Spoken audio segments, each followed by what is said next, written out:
জীবন ছোট্ট একটা শব্দ, কিন্তু এর বিশালতা অনেক।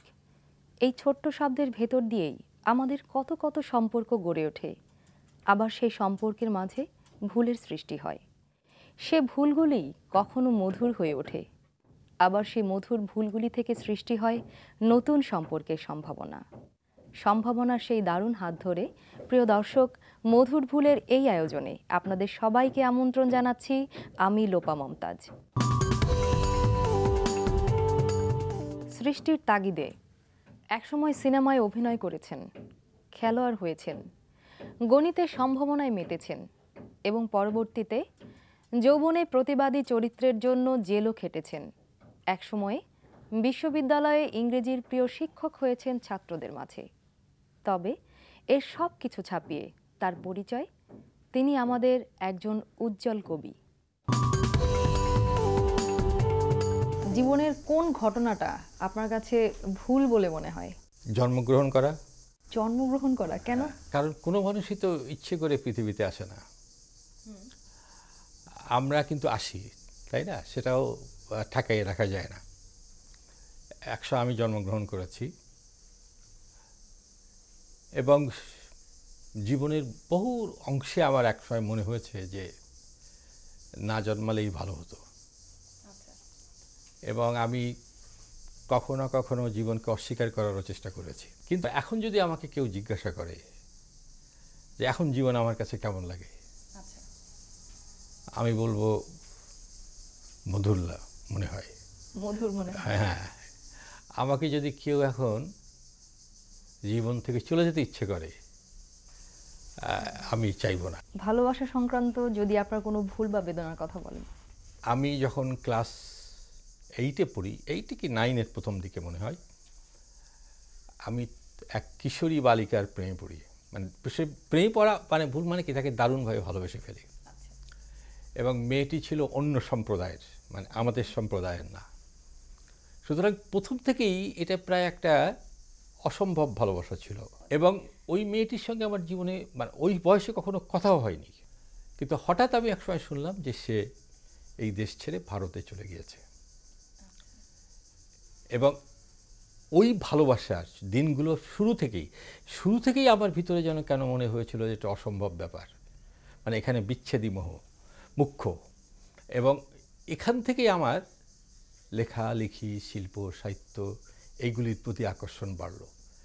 এবং প্রথমে ওই মেয়েটির সাহচর্যে এবং তাদের পরিবার ভাই বোনদের সাহচর্য থেকে আমি বই পড়া শুরু করলাম, লেখালেখি শুরু করলাম।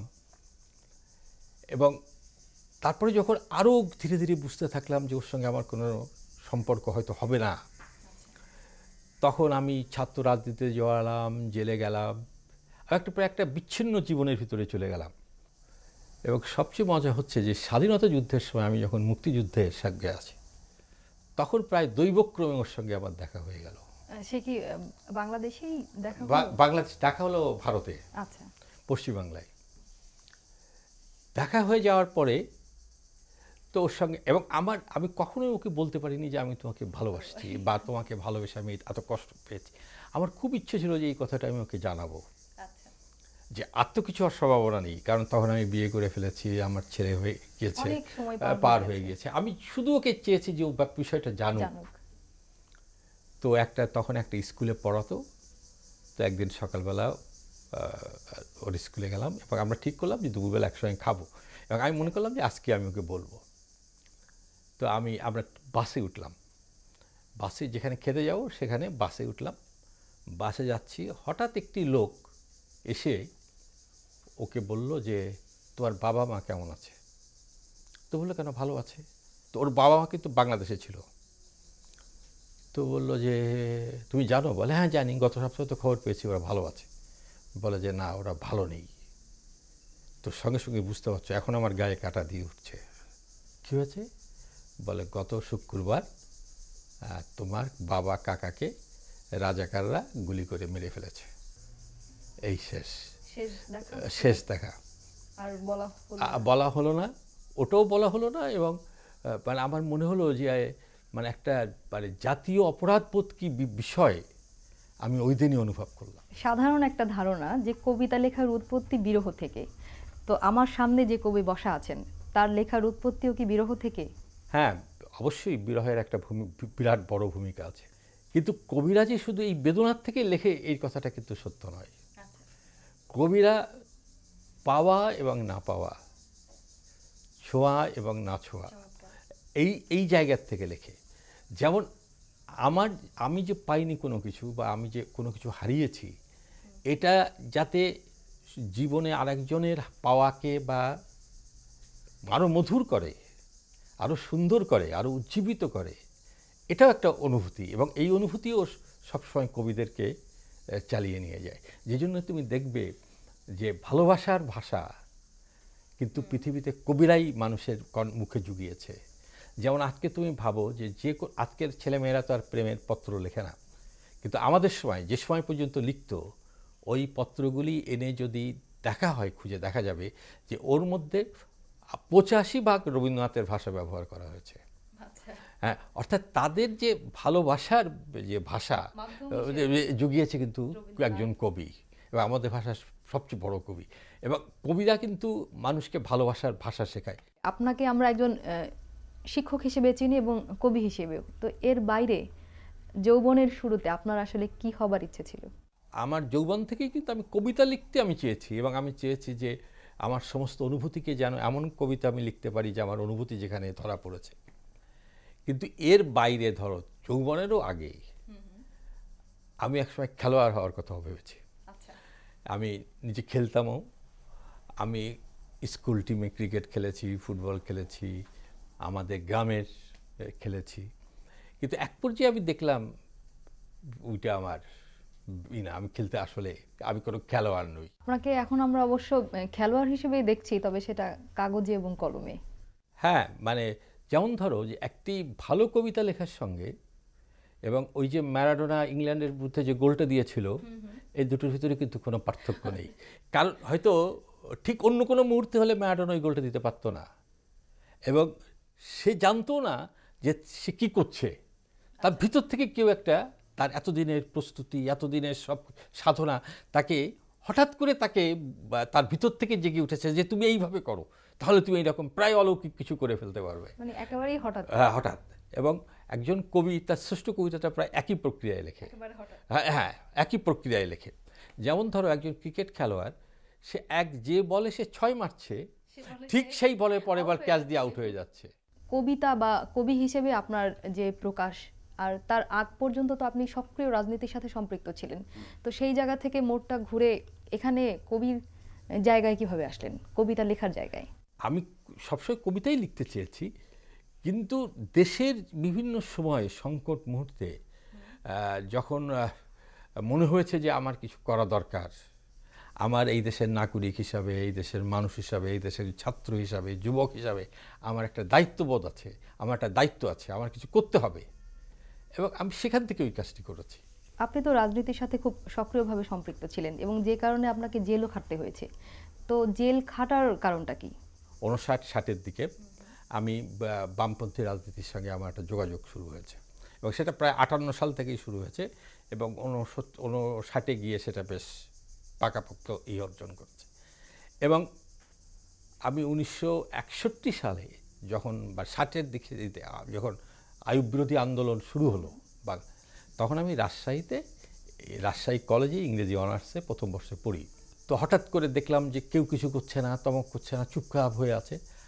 তখন আমি কিছু ছেলেকে একত্রিত করে পোস্টার মেরে আমি একটা আন্দোলন সূচনা করলাম। এবং সূচনা করার পরে যা হলো, আমি প্রথমে আমাকে হুলিয়া জারি করলো, আমাকে ধরতে পারলো না।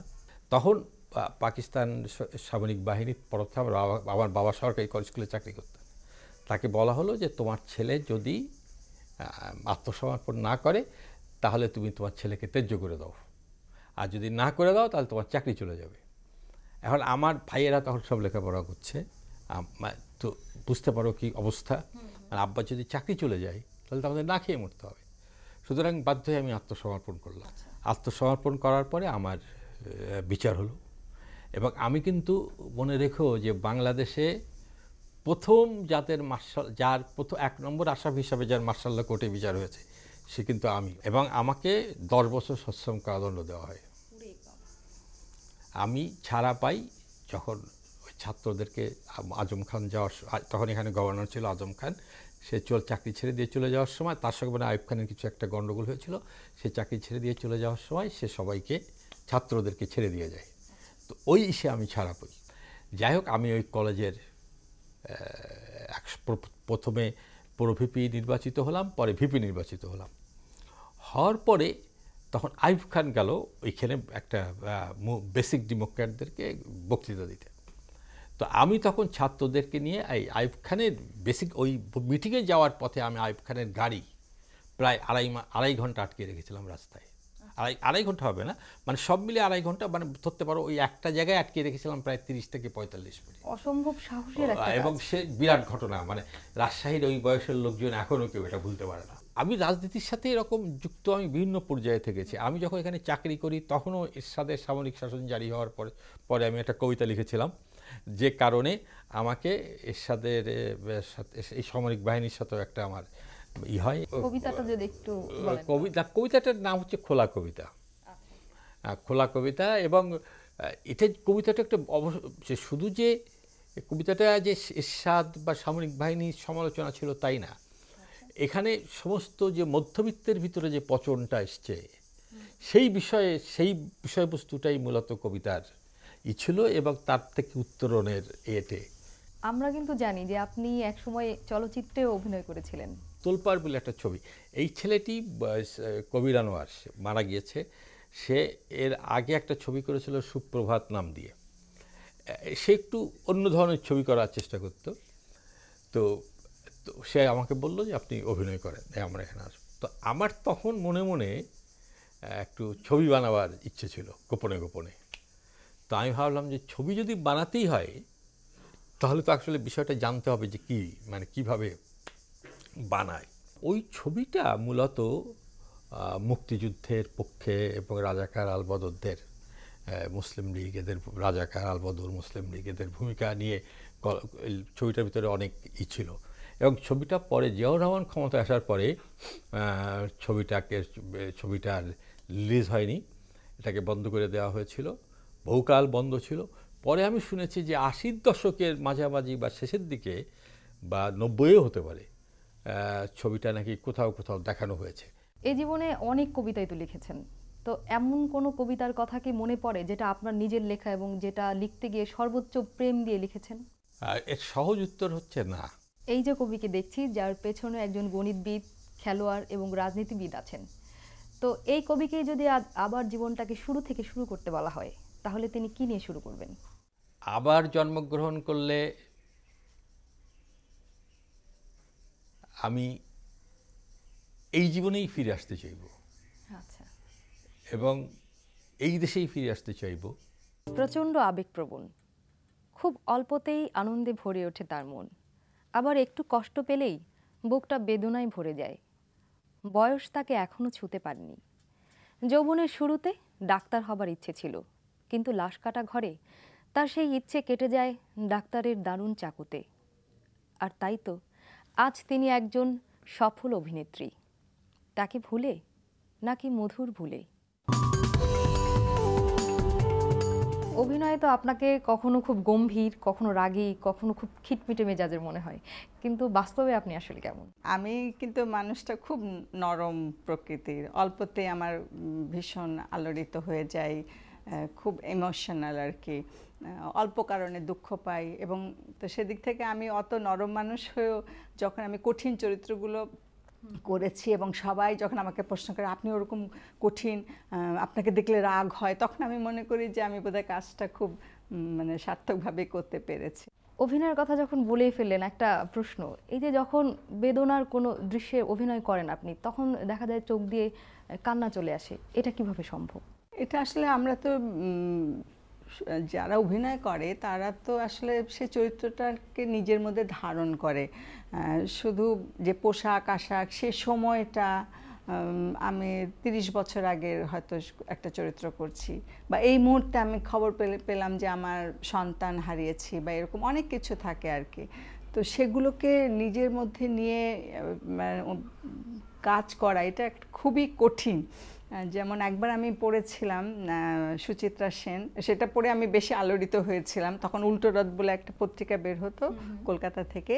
তো সেখানে উনি বলেছিলেন কি, আমি কাঁদবো, ঠিক আমাকে যখন ডিরেক্টর বলবে কাঁদো, 1 ফোঁটা চোখে জল আনতে হবে, আমি 1 ফোঁটাই ফেলবো, 2 ফোঁটা ফেলবো না। আমি মানে মুগ্ধ হয়ে গেছিলাম যে একজন অভিনেত্রী কত শক্তিশালী হলে তার অভিনয় দক্ষতা এবং সব কিছু, যে এত বড় নিজের উপর কনফিডেন্স যে আমি 1 ফোঁটা চোখের পানিই ফেলবো। তখন আমরা অত বড় অভিনেত্রী বা অভিনয় শিল্পী হতে পারিনি, তবুও চেষ্টা করি যে কষ্টটাকে ধারণ করতে, ভেতরে সে কষ্টটাকে আনতে এবং সেটা আর কি সবার সামনে উপহার দেওয়ার জন্য।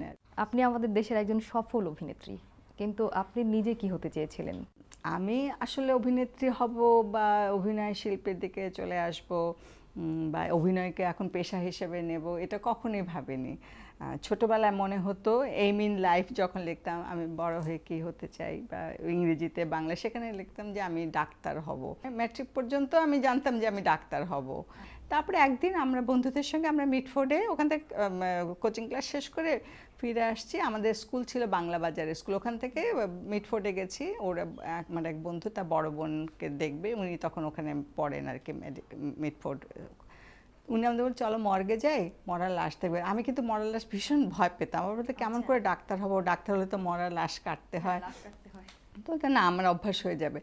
কিন্তু উনি যখন আমাদেরকে নিয়ে গেলেন একটা মর্গের মধ্যে, সেখানে দেখলাম যে একটা মানে একটা বুড়ির লাশ ওখানে পড়ে আছে এবং সব ওষুধ টষুধ দেওয়ার সাথে সাথে পরে বুঝেছি যে ওগুলো ফরমালিন ইত্যাদি দিয়েছে।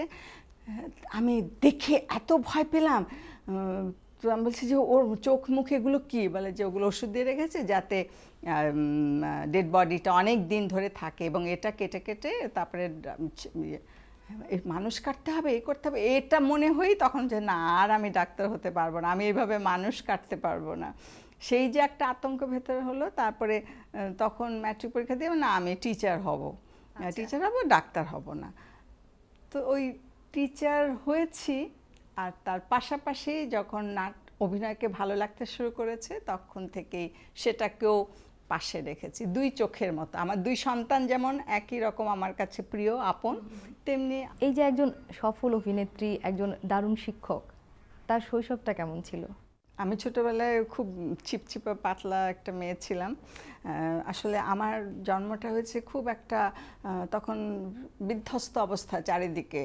আমার জন্ম হয়েছে 2য় বিশ্বযুদ্ধের সময়, এবং আমার জন্মের পর আমি শুনেছি যে বোমা পড়ছে। আমার জন্ম হয়েছে পশ্চিমবঙ্গের বর্ধমান জেলায়, তখন 2য় বিশ্বযুদ্ধ শুরু হয়ে গেছে, বোমা পড়ছে চারিদিকে, লোকজন পালিয়ে গেছে। আমি হয়েছি তখন, আমার আম্মার ম্যালেরিয়া হয়ে গেছে, আর যে দুধ খাবো সেই দুধটা পাওয়া যাচ্ছে না, যাদের কাছ থেকে গরুর দুধ আনা হতো সেই ধোপা, ওরাও পালিয়ে গেছে। তো ওই একটা অবস্থার মধ্যে মানে আমি বেঁচে উঠবো, তো পরে বেঁচে উঠলাম, কিন্তু খুবই রোগা একটা মেয়ে, আর খুব দৌড়াদৌড়ি করতাম, বাতাসির মা বলতো সবাই। এই যে এতটা পথ পাড়ি দিয়ে এসেছেন এত অভিজ্ঞতা নিয়ে, এমন কোনো ভুলের কথা কি মনে পড়ে যা সময় পেলে শুধরে নিতেন? ভুল তো কর্মক্ষেত্রে ভুল হয়, সবখানে ভুল তো আছেই। সেই ভুল অনেক কিছু ভুল, মধুর ভুল,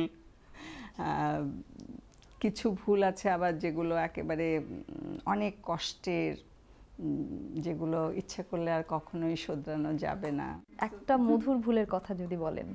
একবার মনে আছে চট্টগ্রামে, তখন আমি অরিন্দম নাট্যগোষ্ঠীর সঙ্গে কাজ করি, তো একটা শো হবে চিটাগং ক্লাবে, নাটকটির নাম হলো শনিবার। তো সেখানে আমি একটা মা, ওই রবিবার ছুটি, শনিবারটা ছুটি আসবে, এটা অর্ধেক ছুটি, সেটা নিয়ে খুব সেই মার খুব আনন্দ ছেলে মেয়েদের পেছনে। তো আমি স্টেজে উঠে গেছি, ছেলেকে বলছি একটা গ্লাস নিয়ে দুধ খাও, দুধ খাও, কিন্তু আমি মাথায় সিঁদুর দিয়ে যে স্টেজে উঠবো ওটা ভুলে গেছি। অর্ধেক অ্যাক্টিং করে এসছি, তারপরে পরে খেয়াল হয়েছে যে মাথার মধ্যে সিঁদুর নেই। তারপরে আবার পরের সিকোয়েন্সে এসে বলছি তোদের পিছনে ছুটতে ছুটতে আমি আমার যে অতির যে লক্ষণ আমি সেই সিঁদুরটা সকালবেলা দিতে ভুলে গেছি। এইভাবে আর কি কোনো মতে ম্যানেজ করতে হয়। এখন তো অনেকগুলো চ্যানেল, অনেক নাটক তৈরি হচ্ছে, কিন্তু অধিকাংশ নাটকে দেখা যায় যে তাদের প্রধান চরিত্রে থাকে কম বয়সী ছেলেমেয়েরা। তো আপনি বা আপনাদের বয়সে যারা অভিনেতা অভিনেত্রী আছেন তারা কেন প্রধান চরিত্রে অভিনয় করছে না? না হয়তো তাদেরকে নিয়েও অনেক কাজ হয়, আমি নিজে করেছি। যেমন আনিসুল হকের একটা কাজ করেছি আমি গোধূলি বেলায়, সেখানে একজন মা, তার 3-4টে ছেলে মেয়ে ঢাকা শহরে আছে, কিন্তু আমার থাকার কোনো জায়গা নেই। সবার এমন এমন আমার সমস্যা, যে বাসায় যাই সেখানে একটা সমস্যা হয়, তখন আরেক বাসায় দিয়ে আসে আমাকে। তা আমি কেন্দ্রে বলি যে আমার 4-4টা সন্তান ঢাকা শহরে, কিন্তু আমার থাকার কোনো জায়গা নেই, থাক আমাকে আমার বাড়িতে দেশে দিয়ে। আমার কি কিছুই নেই? আমার তো সেখানে ঘর আছে, জায়গা জমি আছে, গাছপালা আছে, আমি তো সেখানে থাকতে পারি ওগুলো। তো এরকম অনেক চরিত্র হয়, হ্যাঁ, তাদেরকে ইয়ে দিয়ে সেন্ট্রাল ক্যারেক্টার হিসেবে হচ্ছে। এবং আমি বলি যে এত চ্যানেল হয়েছে, এখানে আমাদের কাজের পরিধি বেড়েছে, নতুন অনেক, শুধু আমাদের অভিনয়ের কাজ না, আমি বলবো যে যতগুলো শাখা আছে এর সঙ্গে সম্পৃক্ত সব জায়গাতেই ছেলেরা, আমি খুবই আমার এই যে তুমি এখানে এসে আমার ইন্টারভিউ নিচ্ছ, এবং শুধু এটাই না, ক্যামেরার পেছনে কাজ করছে, তারপরে অ্যাসিস্ট করছে, তারপরে ডিজাইন করছে, আরও অনেক যে সমস্ত কাজকর্ম আছে, ডিরেকশন দিচ্ছে মেয়েরা। আমার খুবই আনন্দ হয় তোমাদের জন্য, গর্ব হয় তোমাদের জন্য।